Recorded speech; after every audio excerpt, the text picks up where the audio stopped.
Hello everyone, welcome back to Neetu's kitchen. तो friends, आज हम नींबू का अचार बनाएंगे। एक ही मसाले से दो तरीके का अचार हम बनाएंगे, एक खट्टा और चटपटा अचार और दूसरा नींबू का खट्टा और मीठा अचार। तो सबसे पहले हमने नींबू को धोकर अच्छे से पोंछ लिया है। यहाँ पर हमने नींबू लिया है 700 ग्राम और अब हम नींबू को काट लेंगे। आप एक नींबू के 4 टुकड़े भी कर सकते हैं और 8 टुकड़े भी कर सकते हैं। जैसा बड़ा छोटा नींबू है उसी अनुसार आप उसको काट सकते हैं और साथ में सारे बीज को भी निकाल दें।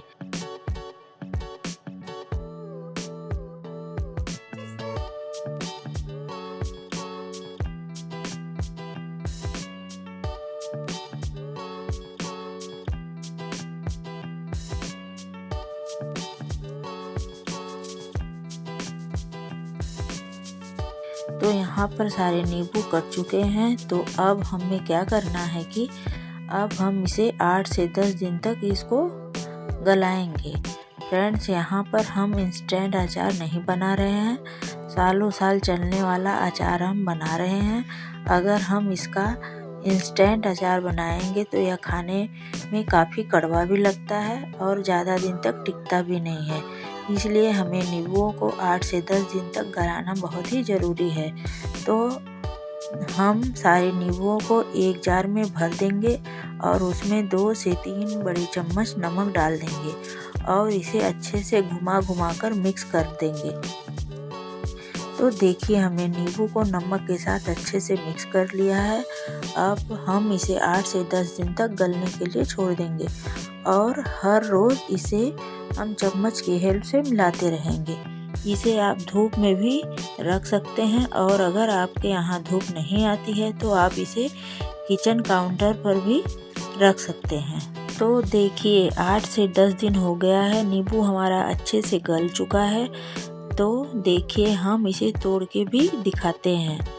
देखिए हमारा नींबू कितने अच्छे से टूट रहा है, इसका मतलब यह बहुत ही अच्छी तरीके से गल चुका है। तो चलिए अब हम इसके लिए एक मसाला तैयार कर लेते हैं। मसालों में लेंगे 2 चम्मच सूखी धनिया और 2 चम्मच सौंफ, 10 से 12 दाना काली मिर्च का, 5 से 7 दाना लौंग का और 1 चम्मच जीरा। अब इन मसालों को हम भूनेंगे।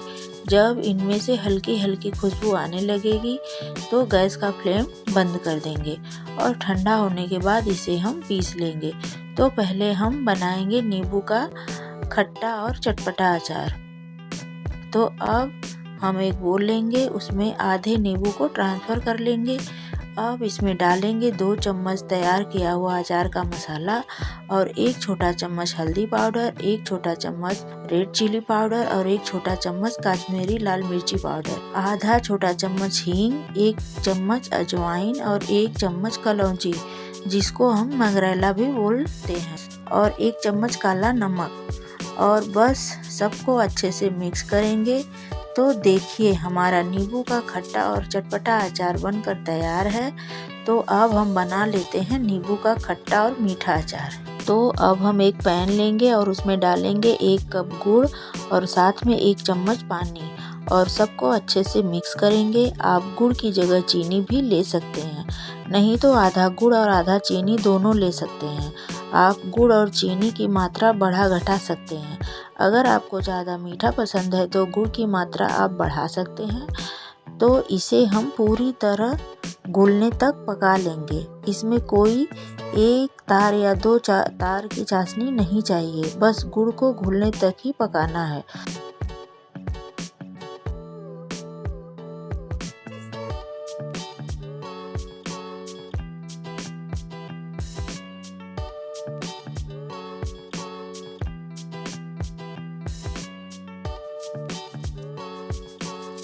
तो देखिए, गुड़ अच्छे से घुल चुका है।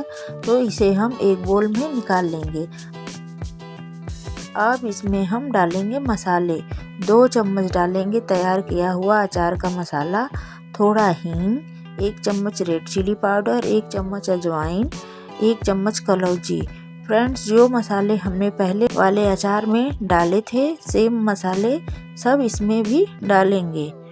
और क्योंकि यह मीठा अचार है तो यहाँ पर हम इसको मीठा करने के लिए गुड़ डाल देंगे। फ्रेंड्स, ध्यान रहे कि हमने नमक में ही अचार को गलाया था, तो आप पहले अचार को टेस्ट कर लें। अगर आपको लगे कि नमक कम है तो ही नमक डालिएगा, नहीं तो मत डालिएगा। और बस सब मसालों को हम गुड़ के साथ अच्छे से मिक्स कर लेंगे और फिर डाल देंगे नींबू। और बस नींबू और मसाले वाले गुड़ को नींबू के साथ अच्छे से मिक्स करेंगे।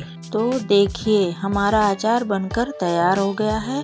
एक ही मसाले से दो तरीके का अचार बनकर तैयार हुआ है। देखिए, इस अचार को देखकर ही मुंह में पानी आ रहा है। देखने से ही कितना टेस्टी लग रहा है और खाने के बाद तो पूछिए ही मत। सच में यह कम मसालों में और कम सामान में बहुत ही टेस्टी अचार बनके तैयार हुआ है। और अब हम अचार को जार में भर लेते हैं। जार एकदम सूखा और क्लीन होना चाहिए। तो देखिए, हमारा दोनों तरीके से अचार बनके तैयार है। आप इसे रोटी पराठा के साथ खूब एंजॉय कीजिए। और यह सालों साल चलने वाला अचार है।